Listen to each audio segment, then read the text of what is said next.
అదేవిధంగా మరి నేను రేపు ఆర్టీసీ సమ్మె చేస్తున్నటువంటి మా అన్నదమ్ములకి సంపూర్ణంగా తెలంగాణ జాగృతి నుండి మద్దతు ప్రకటిస్తూ ఉన్నాను.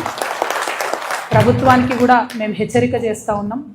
నిన్న వరకు ఆర్టిసాన్స్ ఎవరైతే సమ్మె చేసినారో ఎలక్ట్రిసిటీ డిపార్ట్మెంట్లో వాళ్ళని బలవంతంగా మీరు వాళ్ళ గొంతు నొక్కి వారికి ఏమీ సొల్యూషన్ ఇవ్వకుండా వాళ్ళతోని బెదిరించి మీరు సమ్మెను విరమింపజేసిండ్రు. ఇది కరెక్ట్ కాదు.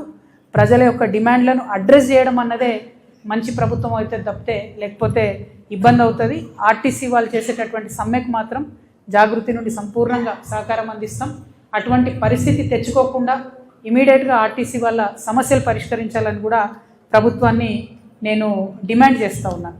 ఎట్ ద సేమ్ టైం మరి వాళ్ళ రాష్ట్రంలో ఒక పక్క ఆర్టీసీ సమ్మె, ఇంకొక పక్క నీటి ఎద్దడి, ఇంకొక పక్క పవర్ కట్స్, ఇంకొక పక్క ఫీ రియంబర్స్మెంట్ రాక ఆల్మోస్ట్ మొత్తం అకాడమిక్ ఇయర్ అయిపోయిన తర్వాత కూడా ఇబ్బంది పడుతున్నటువంటి ప్రజలు, ఇంకొక పక్క మక్కలు వచ్చినాయి అవి కొనేటోడు దిక్కులేడు, కొనుగోలు కేంద్రాలు ఎక్కడ ఓపెన్ చేస్తలేరు, ఆడపిల్లలకి ఇస్తాన్న 2,500 రూపాయలు ఇంతవరకు దిక్కులేదు. అనేక రకమైనటువంటి ఇబ్బందులలో ప్రజలు ఉంటే నిన్న ప్రభుత్వం ఒక పెద్ద సభ పెట్టింది, ప్రధాన ప్రతిపక్షమైన బీఆర్ఎస్ పార్టీ ఇంకొక సభ పెట్టింది. ఏం చేసిరు వీళ్ళిద్దరు సభలు పెట్టి అంటే, బీఆర్ఎస్ పార్టీ ఏమో ఉట్టి కథలు చెప్పింది, కాంగ్రెస్ పార్టీ ఏమో పిట్ట కథలు చెప్పింది.